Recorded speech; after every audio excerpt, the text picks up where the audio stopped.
감사드립니다. 오늘 성경은 요한복음 5장 32절입니다. 나를 위하여 증언하시는 이가 따로 있으니 나를 위하여 증언하시는 그 증언이 참인 줄 아노라. 아멘. 오늘 본문 32절에서 주님이 나를 위하여 증언하시는 이가 따로 있다고 하셨습니다. 그래서 이 시간에는 주님의 증거자에 대해서 말씀하려고 합니다. 주님께서 오늘 본문 32절에서 나를 위하여 증언하시는 이가 따로 있다고 하셨는데 그분이 누구일까요?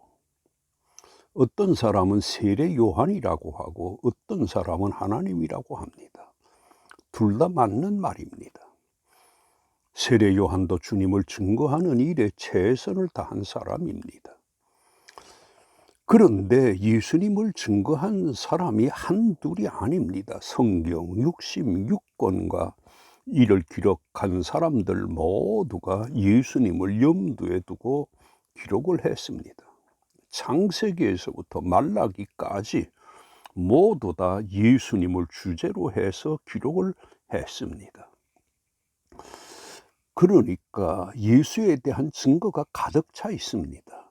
그리고 로마서 1장 20절에서도 만드신 만물에 하나님의 능력과 신성이 분명히 보여 알려졌다고 했습니다. 자연을 통해서도 하나님을 알게 하셨습니다. 그러므로 하나님의 심판대 앞에서 나 몰라서 못 믿었습니다라고 하는 말은 통하지 않습니다. 그래서 성경도 이렇게 말씀하시고 있습니다. 그러므로 그들이 핑계하지 못할지니라고 하셨습니다. 그런데 예수님께서 나를 위하여 증언하시는 이가 따로 있다고 하신 말씀을 어떤 심정으로 하신 것일까요? 고마운 마음과 뿌듯하신 심정으로 말씀하신 것입니다. 우리가 이렇게 주님을 뿌듯하게 기쁘시게 하는 사람이 되어야 합니다. 예수님을 증거하는 것이 주님을 뿌듯하게 하는 것입니다. 그러면 왜 주님이 자신을 증거하는 사람들에 대해서 뿌듯하게 여기시는 것일까요? 그 이유는 주님이 이 세상에 오신 것이 사람을 구원하시는 것이었습니다. 자, 이런 일을 위해서 주님이 제자들에게도 이런 부탁을 하셨습니다.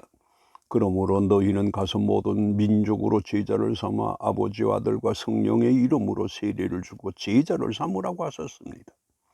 사람들이 예수님을 증거하는 것을 이러니 뿌듯하게 여기지 않을 수 없었습니다. 사랑하시는 성도 여러분, 예수님을 증거해서 주님을 기쁘시게 하십시다.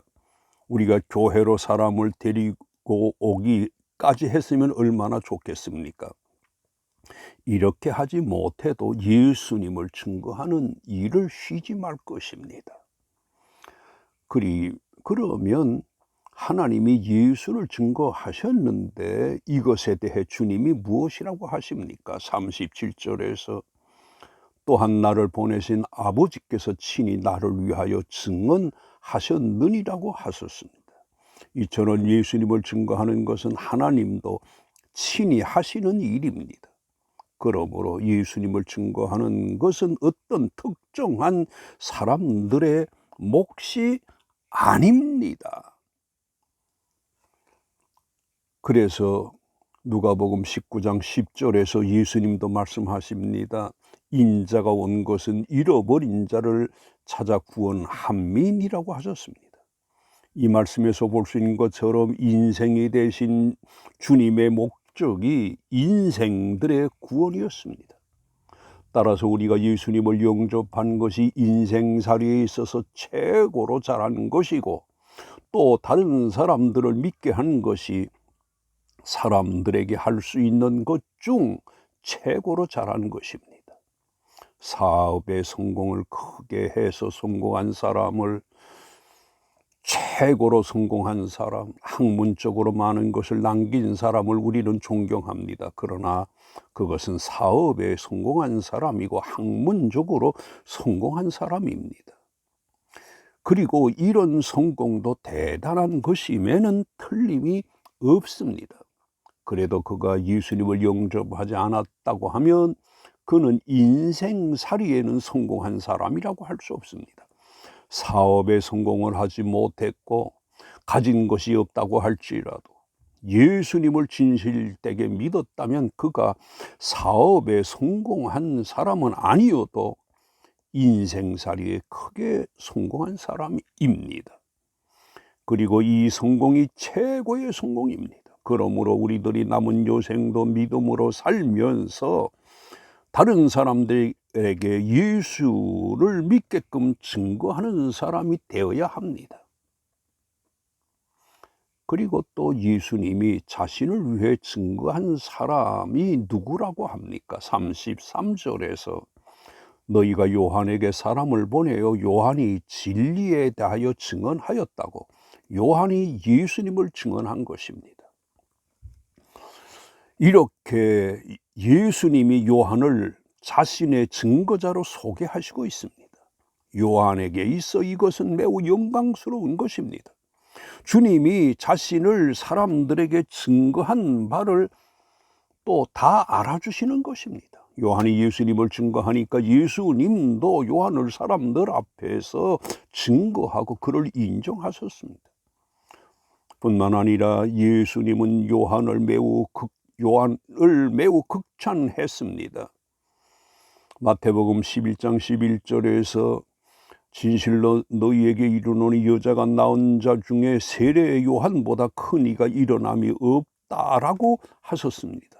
이 얼마나 요한에게 있어서 영광스러운 일입니까? 그런데 주님이 이렇게 크게 그를 칭찬하신 이유는 그가 평생 예수님을 증거했기 때문입니다. 주님이 알아주시는 사람, 바로 예수님을 증거하는 사람입니다. 우리들도 예수님을 증거하는 사람이 되어 예수님이 알아주는, 주님이 알아주는 사람이 되어야 합니다.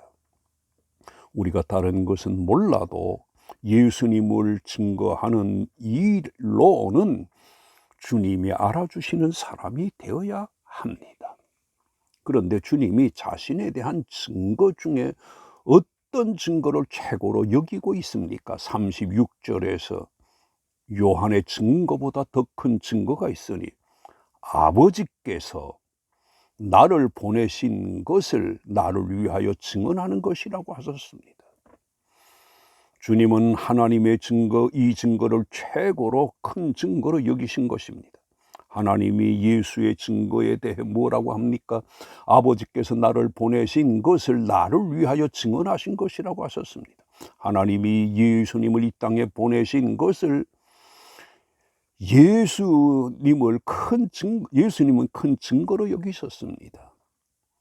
전부터 선교에 대해 직접 외국에 나가 선교하는 사람에 대해 가는 선교사라고 합니다. 그런데 이런 가는 선교사가 가서 선교할 수 있는 것은 내 보내는 사람들과 교회가 있기 때문입니다. 이런 분들을 가리켜 우리는 보내는 선교라고 합니다.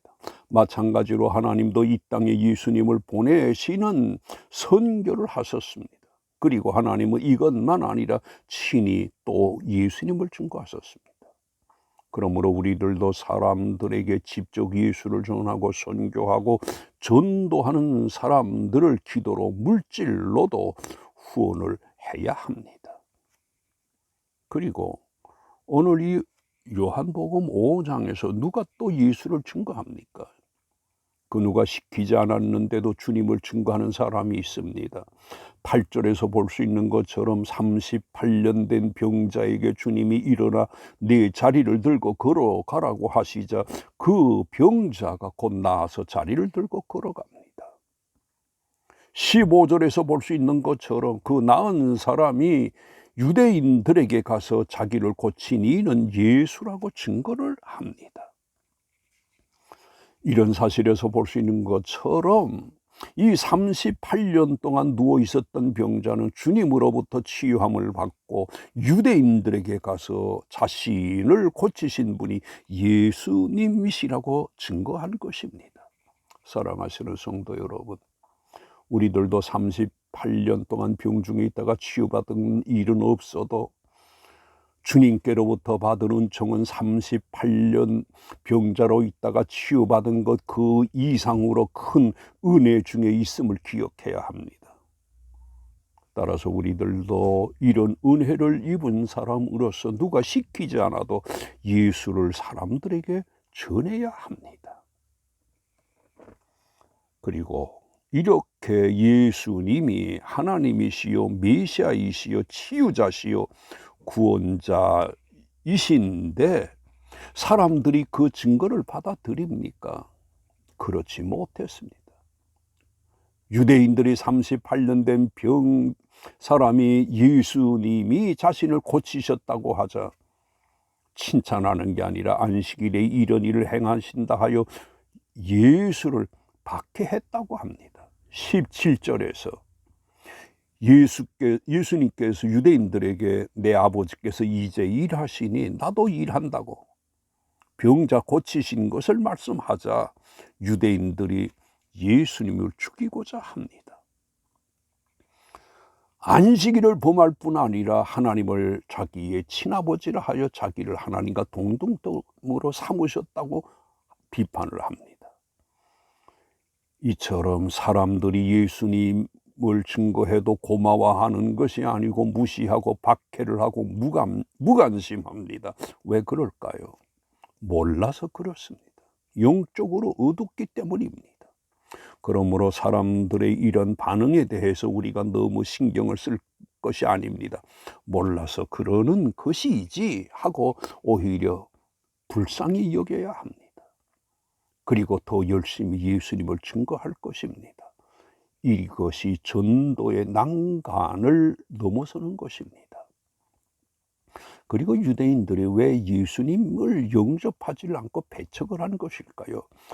증거 불충분이 아닙니다. 증거가 너무도 많고 확실한 증거에 대한 부정적이었기 때문입니다. 잘못된 고정관념 때문에 꽉 차 있었기 때문입니다. 9절에서 예수님이 38년 된 병자를 고치신 날에 그 사람이 곧 나아서 자리를 들고 걸어가니 이날은 안식일이라고 합니다. 그런데 10절에 보면 유대인들이 병 나은 사람에게 안식일인데 네가 자리를 들고 걸어가는 게 옳지 않다고, 병자가 치유받은 것에 전혀 기뻐하지는 않습니다. 그리고 병자를 치유하신 주님에 대해서 안식일에 이런 일을 행한다고 하면서 박해를 합니다. 얼마나 잘못됐습니까? 그리고 주님이 17절에서 안식일에 병자를 고치신 것에 대해서 내 아버지께서 이제 일하시니 나도 일한다고 하자 정당성을 밝히시자 더 아우성을 쳤습니다. 유대인들이 예수님을 믿을 수밖에 없는 확실한 증거 앞에서 오히려 더 삐뚤어져 버리고 맙니다. 잘못된 고정관념 때문이었습니다. 사랑하시는 성도 여러분, 우리는 잘못된 고정관념이 아니라 기도와 성경 말씀의 가르침으로 성경적인 사고로 꽉 차 있는 사람이 되어야 합니다. 그런데 예수님께서 자기에 대해 하나님과 세례 요한의 증거에 누구를 위하는 것이라고 합니까? 증거는 예수님을 위하는 것입니다. 예수를 믿어 구원의 은혜를 입은 우리가 예수를 위해야 할 터인데 무엇으로 예수님을 위해야 되고 어떻게 예수님을 위해야 할까요? 예수님을 증거하는 것이 예수님을 위하는 것입니다. 예수의 증거가 주님을 최고로 위하는 것이고 기쁘시게 하는 것입니다. 그래서 오늘 본문 32절에서도 전도 예수 증거에 대해 나를 위하여 증언하는 것이고 전도가 나를 위하여 증언한 것이라고 한 것입니다. 우리 그리스도인의 삶은 절대 나를 위하는 삶이 아니라 주를 위하는 삶이어야 합니다. 그러므로 예수님을 증거하지 않는 삶은 주님을 위한 삶에서 멀어진 것입니다. 사랑하시는 성도 여러분, 우리가 예수님을 증거한 일을 주님을 위하도록, 일로 주님을 위하도록 하십시다. 이것이 나를 위하고 교회를 위하고 다른 사람들을 위하는 것입니다. 주님께로부터 큰 은혜를 입은 우리들, 주님을 어떻게 기쁘시게 할 수 있을까요? 결론적으로 우리들에게 은혜를 베푸시고 사랑하시며 알아주시는 주님입니다. 이러하신 주님이 우리들에게 바라시는 대로 주님을 기쁘시게 사람에게 유익을 주는 증언자들이 되시기를 주님의 이름으로 축원합니다. 아멘.